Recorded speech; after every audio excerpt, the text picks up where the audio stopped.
Once again welcome back to KC's classes. KC's ക്ലാസ്സസിന്റെ മറ്റൊരു എപ്പിസോഡിലേക്ക് എല്ലാവർക്കും സ്വാഗതം. ദിസ് ഇസ് കിരൺ സിയസ്. UGC നെറ്റ് കോമേഴ്സിന്റെ സ്മാർട്ട് സ്റ്റഡി വീഡിയോസ് നമ്മൾ കണ്ടിന്യൂ ചെയ്യാണ്. സോ നമ്മൾ previous year question paper discussion ആണ് ഇപ്പോൾ ചെയ്തുകൊണ്ടിരിക്കുന്നത്. അപ്പോൾ അക്കൗണ്ടിങ് ആൻഡ് ഓഡിറ്റിംഗ് അതിനെ റിലേറ്റ് ചെയ്തിട്ടുള്ള ഒരു 5 ചോദ്യങ്ങളാണ് ഈ ഒരു വീഡിയോയിൽ നമ്മൾ ഡിസ്കസ് ചെയ്യാൻ പോകുന്നത്.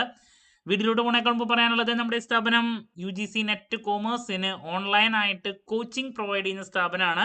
നമ്മുടെ ആപ്പിലൂടെയാണ് ക്ലാസ്സസ് ആക്സസ് ചെയ്യാൻ സാധിക്കുക. ലൈവ് സെഷൻ ഉണ്ടായിരിക്കും. ലൈവ് അറ്റൻഡ് ചെയ്യണമെന്ന് മസ്റ്റ് അല്ല.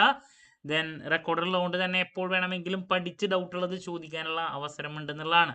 സിലബസ് ഓറിയന്റഡ് ആയിട്ടുള്ള PDF notes, MCQ practices, previous year question paper discussion, mock test, അങ്ങനെ സ്റ്റുഡൻസിന് വേണ്ടിയുള്ള എൻറ്റയർ സപ്പോർട്ട് അവൈലബിൾ ആണ് കേട്ടോ. സോ നമ്മുടെ ക്ലാസ്സിൽ ജോയിൻ ചെയ്ത് പഠിച്ച് UGC നെറ്റ് കോമേഴ്സ് ക്ലിയർ ചെയ്യാൻ താല്പര്യമുള്ള സ്റ്റുഡൻസിന് ഡിസ്ക്രിപ്ഷൻ ബോക്സിലുള്ള എൻ്റെ വാട്സപ്പ് നമ്പറിൽ കോൺടാക്ട് ചെയ്യാം, ക്ലാസ്സസ് ആക്സസ് ചെയ്യാം. ഓക്കെ, അപ്പോൾ നമുക്ക് എന്തെങ്കിലും ക്വസ്റ്റ്യനിലോട്ട് കിടക്കാം. നെക്സ്റ്റ് ക്വസ്റ്റ്യൻ നമ്പർ 66 ആണ്. അപ്പോൾ ചോദ്യം ഇതാണ്: what is the amount of net cash from operating activities of A Limited if it has net profit before tax 5,90,000, depreciation on PPE 4,30,000, decrease in current assets 30,000, decrease in current liability 85,000, tax paid 80,000. നമുക്കറിയുന്നതാണ് അതിൻ്റെ ഫോമാറ്റും കാര്യങ്ങളൊക്കെ. 4 options പറഞ്ഞിട്ടുണ്ട്. അപ്പോൾ amount of net cash from operating activities കണ്ടുപിടിക്കണം. നമ്മുടെ കയ്യിൽ ആദ്യം തന്നിട്ടുണ്ട് net profit before tax. അത് എത്രയാ? 5,90,000 ആണ് net profit before tax. Net profit before tax. Then next നമുക്ക് ഇതിൻ്റെ കൂടെ നോൺ ക്യാഷ് ഐറ്റംസ് ഉണ്ടെങ്കിൽ ആഡ് ചെയ്യണം, അല്ലേ? Non cash and non operating activities ആണ്. നോൺ ഓപ്പറേറ്റിംഗ് ഉള്ളത് ആഡ് ചെയ്യണം. ഡിപ്രീസിയേഷൻ അതിൽ വരുന്നതാണ്. എഴുതി പോകണമല്ലോ ഞാനിങ്ങനെ. ഡിപ്രീസിയേഷൻ PPEയുടെ അത് എത്രയാണ്? 4,30,000. ടോട്ടൽ ചെയ്യുമ്പോൾ എത്ര വരും? 10,20,000. സോ ഇതാണ് operating profit before working capital changes, അല്ലേ? Operating profit before working capital changes ആണിത്. 10,20,000 ഷോർട്ടായിട്ട് എഴുതണല്ലോട്ടോ ഞാൻ.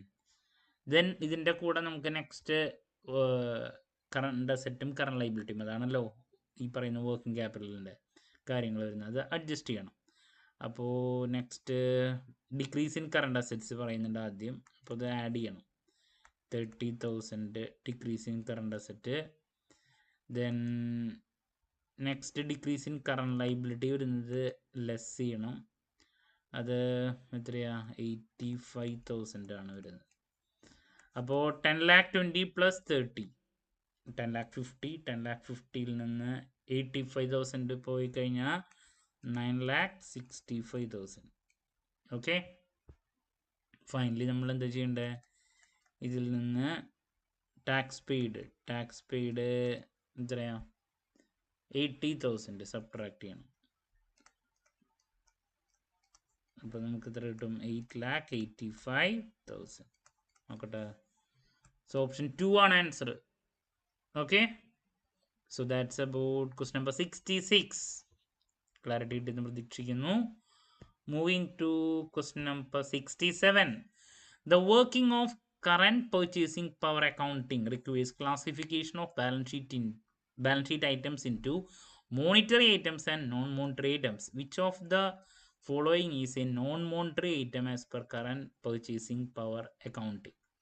Cash, debentures, debtors, inventories. അപ്പോൾ മോണിറ്ററി ആയിട്ടും നോൺ മോണിറ്ററി ആയിട്ടും രണ്ടായിട്ട് ക്ലാസിഫൈ ചെയ്യാൻ നമുക്ക് സാധിക്കും. മോണിറ്ററി ഐറ്റംസ് എന്ന് പറയുമ്പോൾ ഫിക്സഡ് വാല്യൂ, ചേഞ്ചസ് ഇല്ലാണ്ട് വരുന്നത്. അതിന് എക്സാമ്പിൾസ് എന്ന് പറയുന്നത് ഈ പറയുന്ന പർച്ചേസിങ് പവർ അക്കൗണ്ടിങ്ങിൽ ക്യാഷ്, ഡിബഞ്ചേഴ്സ്, ഡെറ്റേഴ്സ് ഒക്കെ മോണിറ്ററി ഐറ്റംസിൽ ഫിക്സഡ് ആയിട്ട് നമുക്ക് പറയാൻ സാധിക്കുന്നതാണ്. ദെൻ നോൺ മോണിറ്ററി ഐറ്റംസിൽ അതിൻ്റെ പ്രത്യേകത വാല്യൂവിൽ ചേഞ്ചസ് ഉണ്ടായിരിക്കും. വിത്ത് ദി കറൻറ്റ് പർച്ചേസിങ് അല്ലെങ്കിൽ പ്രൈസ് ലെവലിൽ വരുന്ന വ്യത്യാസം അനുസരിച്ച് മാറ്റങ്ങൾ ഉണ്ടായിരിക്കും, ഫ്ലക്ച്വേഷൻ ഉണ്ടായിരിക്കും. അതാണ് ഈ പറയുന്ന ഇൻവെൻറ്ററീസ് നോൺ മോണിറ്ററി ഐറ്റംസിൻ്റെ താഴെ വരുന്നതാണ്. അപ്പോൾ ഇവിടെ നമ്മുടെ അടുത്ത് ചോദിച്ചിരിക്കുന്നത് നോൺ മോണിറ്ററി ഐറ്റംസിൽ താഴെ പറയുന്നതിൽ ഏതാണെന്നുള്ളതാണ്. ഇൻവെൻട്രീസ് ആണ് വരാം. ബാക്കി മൂന്നും വരുന്നത് മോണിറ്ററി ഐറ്റംസിലാണ്. ഫിക്സഡ് വാല്യൂ ഉള്ളത്, പ്രൈസ് ലെവലിൽ വരുന്ന വ്യത്യാസം അനുസരിച്ചിട്ട് അതിൽ ചേഞ്ച് ഉണ്ടാവില്ല, ഫിക്സഡ് ആയിരിക്കും മോണിറ്ററി ഐറ്റംസ് ആയിട്ടുള്ള ഈ മൂന്നെണ്ണത്തിൽ. ബാക്കി ബാക്കിയല്ല, നാലാമത് ഇൻവെൻട്രീസ് എന്ന് പറയുന്നത് നോൺ മോണിറ്ററി ആണ്, ഫ്ലക്ച്വേറ്റ് ചെയ്യുന്നതാണ് പ്രൈസ് ലെവലിൽ വരുന്ന വ്യത്യാസം അനുസരിച്ച്. അപ്പോൾ ഓപ്ഷൻ 4 ആണ് ആൻസർ വരാം കേട്ടോ. Moving to question number 68. Match the following ആണ്. നമുക്ക് നോക്കാം. അക്കൗണ്ടിങ് സ്റ്റാൻഡേർഡ്സിൻ്റെ ഡീറ്റെയിൽസും അതിന് ഏതൊക്കെയാണെന്നുള്ളത് നോക്കി നമ്മളതിനെ മാച്ച് ചെയ്യണം. നോക്കാം നമുക്ക്. സോ ആദ്യം ഇൻഡേസ് 2 എന്ന് പറയുമ്പോൾ അത് ഇൻവെൻട്രീസ് അല്ലേ. ദെൻ നെക്സ്റ്റ് ഇൻഡേസ് 16 ഏതാ, PP. ദെൻ ഇൻഡേസ് 103 എന്ന് പറയുമ്പോൾ business combinations. 113 fair value management. അപ്പോൾ ഇൻഡേസ് 2 3 ആണ്, 3. Then next PPE B, okay. C business combination. അപ്പോൾ ഇതാണ് വരാം, B ഫെയർ. ഓപ്ഷൻ C ആണ് ആൻസർ. മൂന്നാമത്തെയാണ് ആൻസർ വരാം, 3. Okay. Moving to next question. ചോദ്യം ഇതാണ്, ഓഡിറ്റിങ്ങിനെ റിലേറ്റ് ചെയ്തിട്ടുള്ളതാണ് കേട്ടോ. Which of the following types of audit report are termed together as modified reports as per standards on auditing SA 705? Qualified report, audit report with an emphasis of matter paragraph, disclaimer of opinion report, adverse report. Choose the correct answer from the options given below. അപ്പോൾ which of the following types of audit report, താഴെ പറയുന്നതിൽ ഏത് audit റിപ്പോർട്ടാണ് termed as together as modified reports? Modified reports, together as modified reports നമുക്ക് ഉൾക്കൊള്ളിക്കാൻ സാധിക്കുന്നത് താഴെ പറയുന്നതിൽ ഏതൊക്കെ റിപ്പോർട്ടാണ്? ഈ പറയുന്ന അക്കൗണ്ടിങ് സ്റ്റാൻഡ് അല്ലെങ്കിൽ ഓഡിറ്റിങ്ങിൻ്റെ SA 705 പ്രകാരം. അപ്പോൾ മോഡിഫൈഡിൽ വരുന്നത് ക്വാളിഫൈഡ് റിപ്പോർട്ട് വരും, ഡിസ്ക്ലൈമർ ഒപ്പീനിയൻ റിപ്പോർട്ട് വരും, അഡ്വേഴ്സ് റിപ്പോർട്ട് വരും. ഈ പറയുന്ന audit report with an emphasise matter paragraph എന്ന് പറയുന്നത് 706 വരുന്നതാണ്, മോഡിഫൈ ചെയ്യാൻ പറ്റാത്ത. 706 ആണ്, SA 706 ഇതിലാണ് 706 ആണ് B വരുന്നത്. ബാക്കി മൂന്നും മോഡിഫൈഡിൽ 705 വരുന്നതാണ് കേട്ടോ. ആ ഒരു ഏരിയ പഠിച്ചവർക്ക് അറിയാം. അപ്പോൾ എയും സിയും ഡിയും ആണ് ആൻസർ വരിക. ഓപ്ഷൻ 4 ആണ് ആൻസർ. ഓക്കെ. അതിപ്പോൾ വേറെ ഒന്നുമില്ല, അത് മനസ്സിലാക്കുക, അതറിയണവർക്ക് ആ സ്റ്റാൻഡേർഡിൻ്റെ കീഴിൽ ഏതൊക്കെ വരാമെന്നുള്ളത് പഠിച്ചവർക്ക് ആൻസർ ചെയ്യാൻ പറ്റും. Question number 70. Which of the following statement is incorrect? താഴെ പറയുന്നതിൽ ഏതാണ് ഇൻകറക്റ്റ് ഫോർ മാനേജ്മെൻറ്റ് ഓഡിറ്റ്? നോക്കാം. Management audit is A statutory requirement. അത് തന്നെയാണ് ഇൻകറക്റ്റ്. വളണ്ടറി ആണ്. മാനേജ്മെൻ്റ് ഒന്നും എന്തല്ല, സ്റ്റാറ്റ്യൂട്ടറി അല്ല, കമ്പൽസറി ആയിട്ടുള്ളതല്ല. മാനേജ്മെൻറ്റ് അക്കൗണ്ടിങ്ങിൻ്റെ കേസ് തന്നെ, അക്കൗണ്ടിങ്ങിൽ ഫിനാൻഷ്യൽ മാത്രമാണ് കമ്പനികൾക്ക് എന്ത് വരാമെന്ന് പറയുന്നത് നമ്മൾ കമ്പൽസറി ആയിട്ട് വേണം സ്റ്റാറ്റ്യൂട്ടറി കമ്പനികളുടെ കേസിൽ. ബാക്കിയൊക്കെ വളണ്ടറി ആയിട്ട് നമ്മൾ ചെയ്യുന്നതാണ്. അതുപോലെ തന്നെ മാനേജ്മെൻറ്റ് ഓഡിറ്റ് എന്ന് പറയുന്നത് സ്റ്റാറ്റ്യൂട്ടറി അല്ല, വളണ്ടറി ആയിട്ട് ചെയ്യുന്നതാണ്.